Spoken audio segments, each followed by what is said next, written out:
welcome spring, so I thought we have to start with our spring vegetable, asparagus. Asparagus is looking real good now. If you don't know much about it, I like the little, in the early part of the season in the spring, they come in the little stalks, and then as it gets later in the season, they start to get really, really big, and you think, oh, that's a better value. Well, it actually isn't, because these are the most tender ones. So you want to look for the ones that are kind of small and tender, and they're easy to cook. What I usually do, if you're just going to have them as a vegetable, we're going to use them as an appetizer tonight. I've got a little water here that I'm going to simmer. I'm going to put some salt in it when we get the asparagus in it, but it's just water that, to me, this is the easiest way to cook asparagus. You don't have to have one of those steamers, you know, that you see. That looks really nice, but, you know, this is much easier. So on the asparagus, we're going to just break them. You don't have to cut them, and they will break where they should. So you don't have to like cut the ends off and save all this. They're going to break at the most tender spot. So sometimes it might be down here, sometimes it might be, but I just kind of, see, that's a longer one. I just kind of take it and just break off that little end, and we'll save those for Joey. I'll put them aside here. I didn't know Joey is our vegetarian. Okay, we're going to start while I'm breaking these. And like I said, it's just real easy to do. The kids can do it, and I like it. We're going to use these in an appetizer tonight. We're going to have them cold, or actually room temperature, but you might have them whatever. I think they're really good. I think we even did it not too long ago in a wrap, so that's another good thing too. Okay, our water is starting to boil. We are going to get these going. Doesn't take very long for them to kind of steam, but we're also going to start on our soup, which is in conjunction with St. Patrick's Day. I wanted to do a corned beef and cabbage, and then decided that it was just too long to cook the corned beef. To do it really good, you need about 4 or 5 hours, and I didn't think we wanted to sit here watch the oven for 4 or 5 hours, so we'll just take a little shorter trip here. So we're going to drop our asparagus in, and it's nice because they just fit right in this pot. No bending, no fighting for space. We'll put a little bit of salt in here, not much, just to give them a little flavor, and about 7 or 8 minutes on this. I like to just kind of watch the color. I don't usually, when I steam vegetables like this, I usually do not use a cover. I read somewhere that if you put a cover on your vegetables, it sort of takes some of the color out. I don't know. And this is nice. Now I've got a pan of water, ice water here, that because we are not going to be eating these hot, we want to stop the cooking process, so we're going to put them in the ice water to kind of cool them down real quick, and that'll set the color. Whenever you sort of parboil something, you want to set the color, cool the vegetables down right away instead of just putting them on a plate.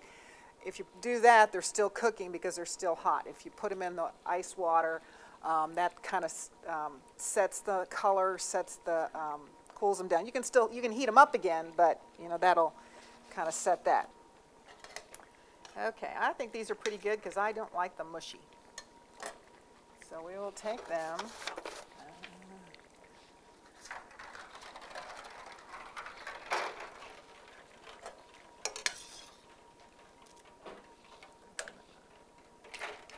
And I like them a little bit on the crunchy side. I don't like them kind of falling apart.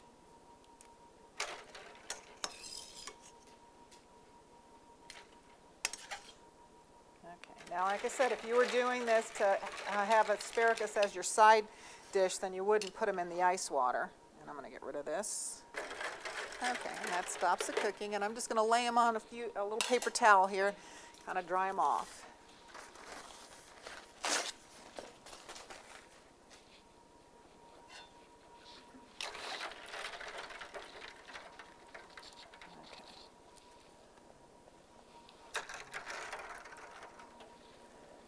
And then with this, we need a little dipping sauce since this is going to be our appetizer. Okay, now, with a little sauce for our asparagus, we've got some mayonnaise, a little bit of sour cream. This is our citrus sauce. We've got some, a little tiny bit of salt and pepper, a little tiny bit of orange juice, some orange rind, and a little Dijon mustard, and some chives. Move that down a little bit so we can use this part. Okay. Just chives, I guess out of your garden. I think they're very easy to grow. I don't know, I don't garden. It's much easier to pluck them from the produce department than it is to grow them.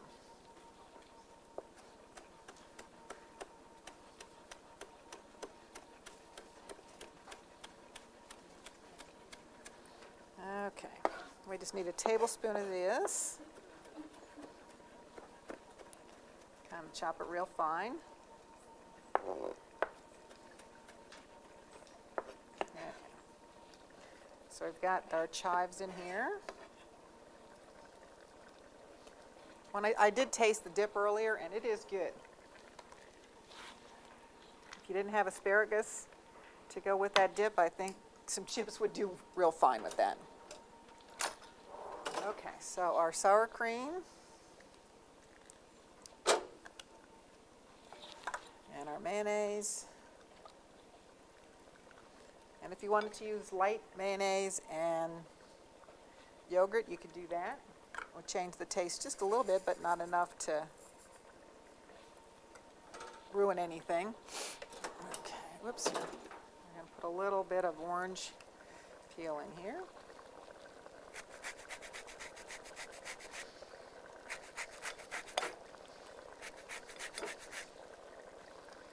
About a teaspoon.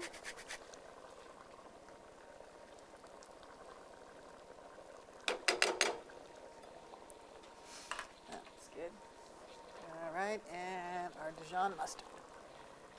And I didn't measure this out because I thought it's not really enough to put in a little cup.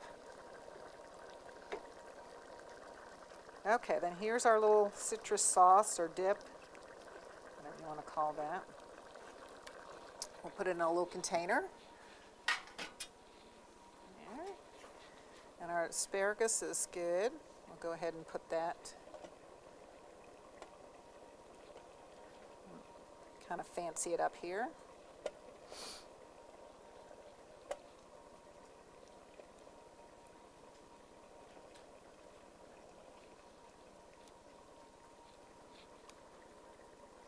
Make sure they're all pointing in the same direction.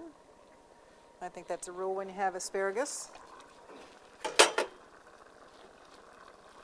Except if you put it on a big round. Well, okay, and there's our citrus sauce. And if you know, we're using this as an appetizer tonight. If you wanted to have the asparagus hot, you put just a little of the sauce over it. I think it'd be very good. But there is our asparagus with our citrus sauce.